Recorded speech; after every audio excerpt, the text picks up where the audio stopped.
Donc, le jeudi 25 novembre 1965, il s'était installé tant bien que mal au balcon, mezzanine, de l'Olympia. Marie-Noire, Agnès et Philippe. Il y avait eu un coup d'état militaire au Congo dans les journaux du soir. Agnès avait écouté à la télévision M. Marcillaci, candidat je ne sais quoi à la présidence de la République. La première partie du spectacle, ils campaient à leur côté des étrangers qui demandaient tout le temps à l'entrée d'un numéro. « C'est celui-là, Johnny Hallyday ?» Philippe regarde Agnès avec étonnement. Elle est jolie, la meilleure amie de Marie-Noire. Un tout autre genre, mais... Qu'est-ce que c'est que ces cuisinières noires demande Agnès. Les dames patronesses, plutôt, dans un chahut fantastique. 5 en fourreau de velours nuit, une en rouge. Ça doit pour celle-ci être dimanche. D'ailleurs, elle se croit à l'église, sauf les petits pas de danse en se retroussant. Lord, don't move this mountain. Pour l'instant, les Clara Ward Singers se trémoussent. L'une passe le tambourin à l'autre, parce que c'est le tour de son numéro. On n'y aurait pas cru il y a 25 ans. Philippe meurt d'impatience. C'est le dernier truc avant l'entracte, il dit, se penchant vers les filles. Le dernier. Bon Dieu, ces dames n'en finissent pas. Tu imagines leur dessous ? Non, dit Marie-Noire, je n'imagine pas leur dessous. Agnès est un peu rousse, des façons de chatte, avec un manteau de chèvre teint rose. Comment elle est fichue quand elle le retire, il ne doit plus en rester. Des yeux couleur piano, on s'y verrait. Les deux filles sont dans des fauteuils devant. Philippe n'a pu avoir qu'un strapontin au rang d'après. Les voisins le regardent de travers. Il faut qu'il se tienne tranquille. Ça ferait des histoires pour un rien. Et quand enfin ce fut Johnny, il avait rappliqué des garçons avec les cheveux en pluie sur le front, des filles sur leur 31, tout ça par terre, dans les travées, le poing sous le menton, les coudes sur les genoux, l'œil tendu.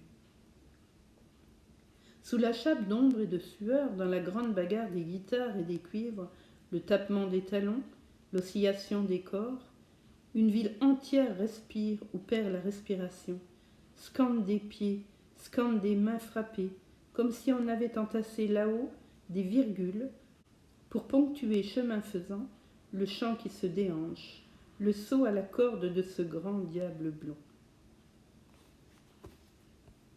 Philippe voudrait parler avec Marie-Noire, et Agnès bien sûr, tout de suite partager avec elle cet enthousiasme qui lui tient le ventre, le fait se balancer. Mais les voisins, et elles sont trop loin. À côté de lui, il y a une dame très fardée et très décharnée, un anachronisme qui sourit béatement. Un projecteur balaie tout à coup les hauteurs de l'Olympia, révélant les visages, les épaules penchées, les bonds frénétiques sur les étagements de l'ombre. Pourquoi Marie-Noire et son amie semblent-elles à contre-jour immobiles ? Les cris « Johnny, Johnny, Johnny !» Tout l'espace tourbillonne d'une clameur, c'est ce qu'on appelle aujourd'hui la musique, et c'est tout le temps comme si une bagarre allait éclater. L'anachronisme sourit toujours. Le petit gars par terre applaudit plus haut que sa tête. Cela crie dans les cheveux de la salle. Personne ne semble remarquer qu'on nous a coupé au programme les mascottes, 2 filles merveilleuses, un des plus beaux numéros du monde. Personne. Johnny chante « Le diable me pardonne ». Le projecteur saute dans la salle en bas, saute d'en bas en haut, balaie l'Olympe, et quand il vous passe dessus, c'est une main qui vous touche le visage. On se retourne d'instinct pour le suivre vers les hauts fonds. À 5 rangs derrière, une brochette de gosses l'arrête. 7, 8 gosses, filles, garçons, bondissant sur leur siège ensemble, criant, battant des pieds, les bras levés, tenant 2 grands calicots, où on lit mal. Qu'est-ce qu'on lit ? Ça saute, les visages ronds, les yeux, des enfants extasiés. Qu'est-ce qu'on lit ? Johnny.